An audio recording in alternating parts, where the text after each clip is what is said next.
Before diving into this incredible story, remember to subscribe to the channel and turn on notifications. Here, every story has something to say, and you won't want to miss a single one. It was a quiet late afternoon in a residential area of Los Angeles. Children were playing, dogs were barking in the distance, and the sun was gilding the facades of the houses. Behind her neatly trimmed hedge, Mrs. Whitaker, a white woman in her 60s, observed the neighborhood with the suspicious look she reserved for anything that, in her opinion, didn't belong here. When she saw a young black man, simply dressed, slowly approaching a house on the corner, a cardboard box in his hand, her instinct for prejudice took over.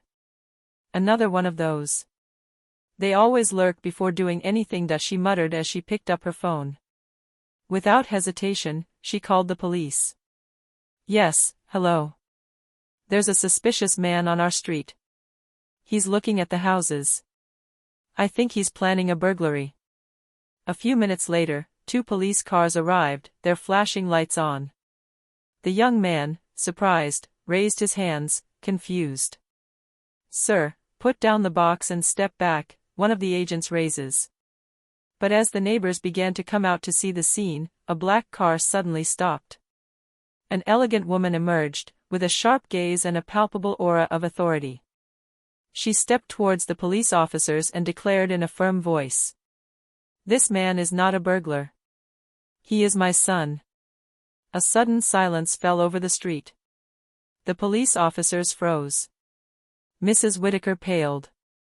And me, the woman continued, taking out her badge, I am the police chief of this district. You have just humiliated my son in front of the entire neighborhood because of a simple prejudice. Mrs. Whitaker's gaze went blank. She wanted to stammer an apology, but the chief cut her off abruptly. You wanted to see a suspect? Look closely, Ms. Whitaker. What you saw was not a criminal. It was an honest young man, an engineering student, who was delivering a package for his mother. The silence grew even heavier. Then the leader added, in an icy but dignified voice.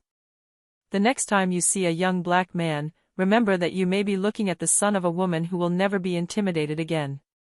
The sun was slowly sinking over the quiet little suburb of Maplewood, bathing the pastel-colored houses in a soft light. On this street where everything seemed perfectly ordered, immaculate lawns, white fences, gleaming cars, lived Mrs. Eleanor Whitaker, a 62-year-old widow known for her mania for control, and for her suspicious eye toward newcomers. Sitting behind her large bay window, she scanned the sidewalk as if surveying territory. Every passerby was a subject of analysis. Every unfamiliar face aroused in her a visceral mistrust. That day, his attention was drawn to a young black man walking slowly along the sidewalk, a cardboard box in his hand, an earphone in one ear. He was wearing a simple gray sweatshirt, jeans, and white sneakers. Nothing threatening, nothing extraordinary. But for Mrs. Whitaker, that was all it took. What is he doing here? She murmured, frowning. She saw him stop in front of a house a few meters away, check an address on his phone, then place the cardboard box at the foot of the porch. For her, this simple gesture was not that of a delivery person, but that of a thief in reconnaissance. Oh no, not in my neighborhood. Not another one of those kids who come hanging around here. She groaned. She nervously picked up her phone. Hello, officer? Yes, this is Mrs. Whitaker on Jefferson Street. There's a suspicious man in front of the Harper house. He's been circling for a while now. I think he's trying to force something open. Please come quickly. On the other end of the handset, the operator remained professional, but his calm tone did not reassure her. Madam, can you describe the man to me? Tall, black, wearing a sweatshirt. He's looking at the houses as if he's searching for something. I'm afraid he might be armed.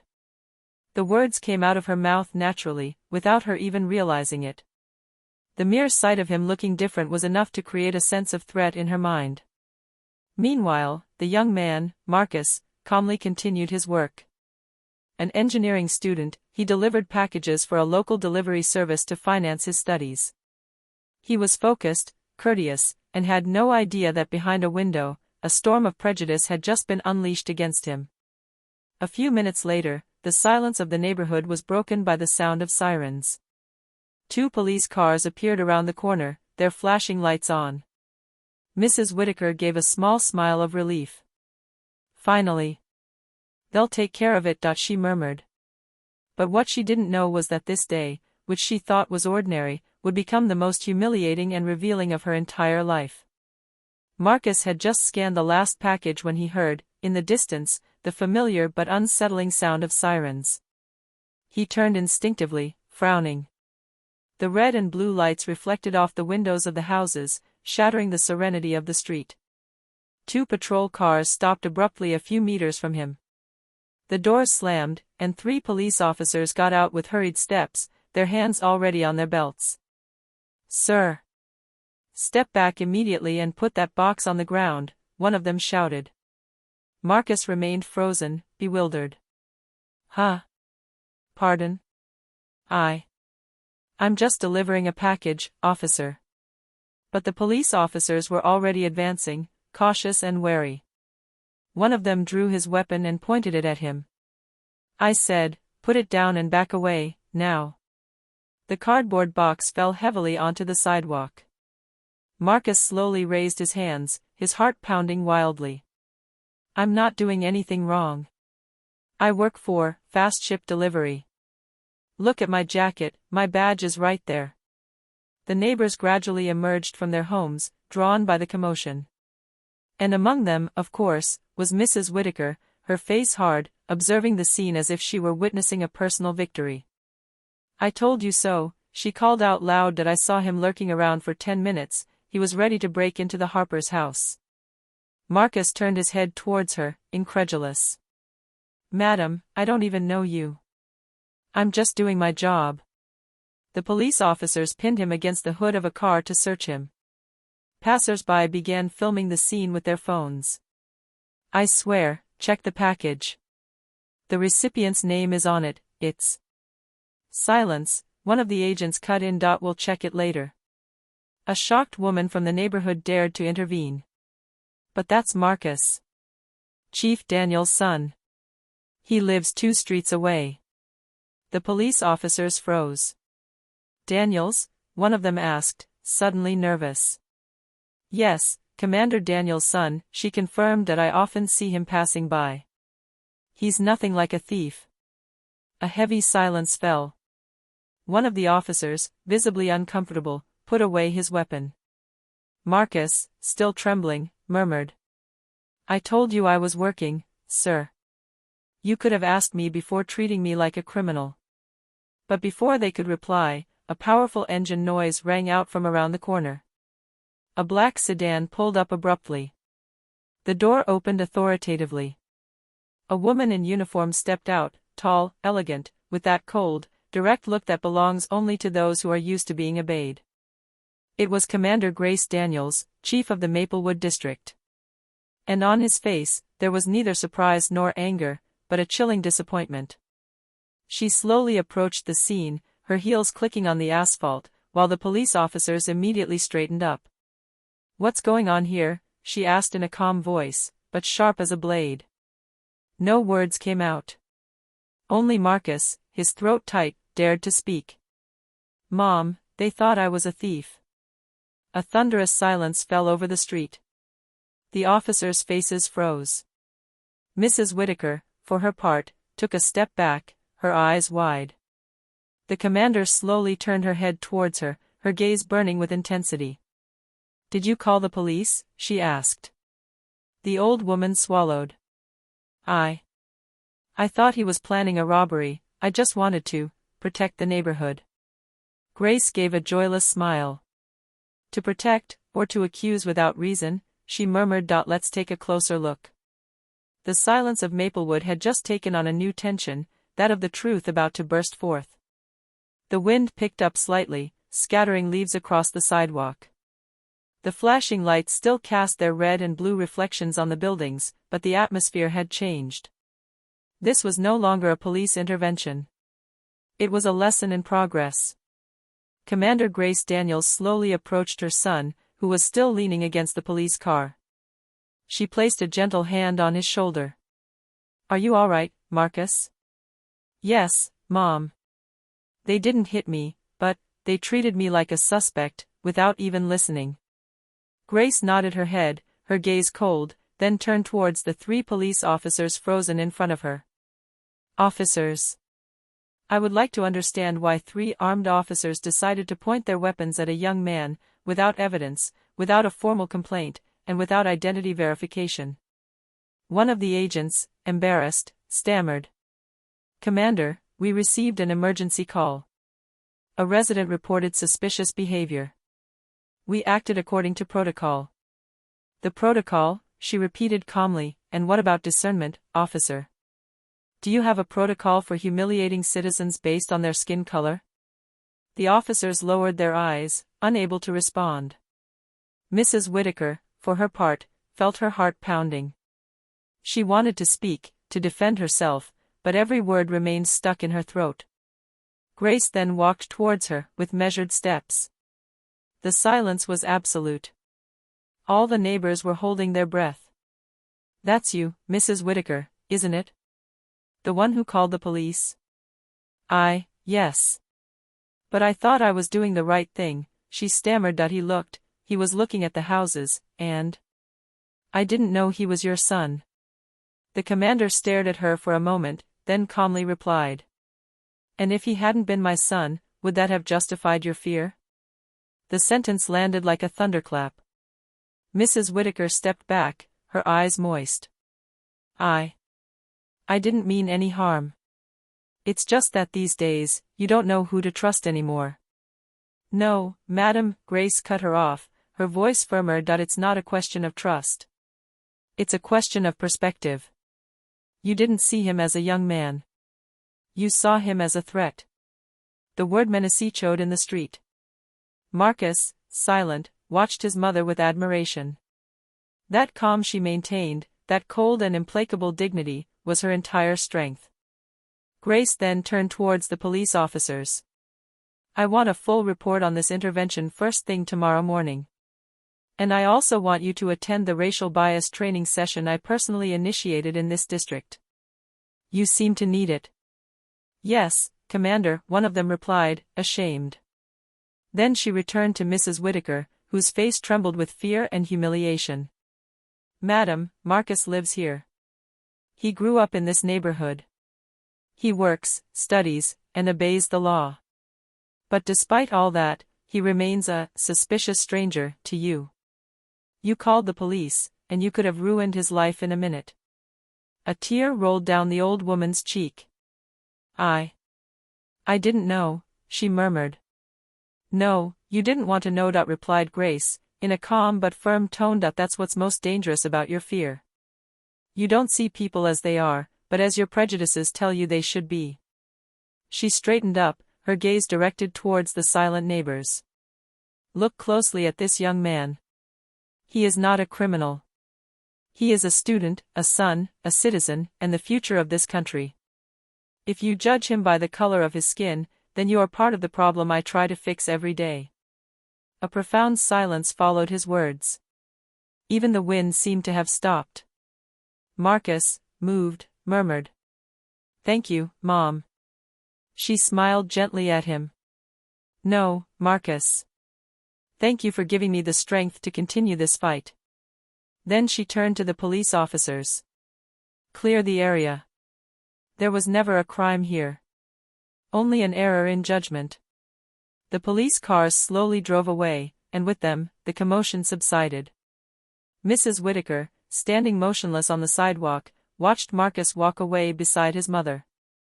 She felt shame wash over her, a shame that nothing could erase with a simple word of apology. The next morning, Maplewood awoke to a gray sky. But it wasn't the weather that weighed on the neighborhood, it was the weight of silence, the kind you feel after a truth has burst into the light. The neighbors who had witnessed the scene the day before were talking about nothing else. The videos filmed from the sidewalks had already spread across social media. It clearly showed the police officers pointing a gun at a young man for no reason, then the spectacular arrival of Commander Grace Daniels, restoring the truth with icy authority. The title of a local website summed it all up. A mother, a commander, a lesson about prejudice. At precisely 11 o'clock, Grace Daniels called a press conference in front of the district police station. Cameras were swarming around. Journalists, residents, and even police officers were present. To her right stood Marcus, simply dressed, but with his head held high. Grace stepped towards the microphone. Her impeccable uniform reflected the light. Her gaze calmly swept over the crowd. Yesterday afternoon, an incident occurred in the Maplewood neighborhood. She began. A young black man, my son, was wrongly accused of suspicious behavior. Not because he acted threateningly, but because someone decided his presence was suspicious. A murmur rippled through the crowd. She continued. This is not an isolated case. This is not a mistake. It is a symptom of a deeper problem, unjustified fear, fueled by stereotypes and maintained by silence. She turned towards Marcus, then towards the crowd. Yesterday, I was a mother watching her son being humiliated. Today, I am a commander who refuses to let this happen to others. Police errors must be acknowledged, corrected, but also understood so that they are never repeated. She paused, her voice softer. I'm not here to humiliate anyone. Not even the person who made that call. But I want them to hear this: fear does not justify racism. Never. A respectful silence fell over the square. The cameras captured every word. We will implement a new mandatory training program for every officer and for residents who wish to participate. It will be called, See Before You Judge. Because that's where justice begins, in the eyes. Marcus, at her side, watched his mother with silent admiration. He had never seen so many people listening, reflecting, their faces changing as the words were spoken. Suddenly, a familiar figure appeared from the back of the crowd, Mrs. Whitaker. Her eyes were swollen, her gait hesitant. She was holding something in her hands, a small box, carefully wrapped. She approached slowly, under curious stares.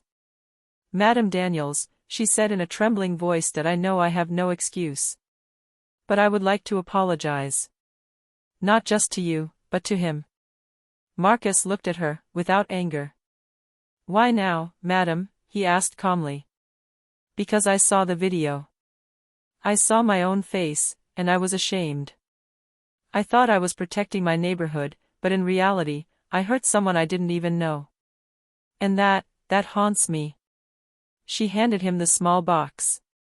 Inside, a simple metal keychain, engraved with 2 words, I see now.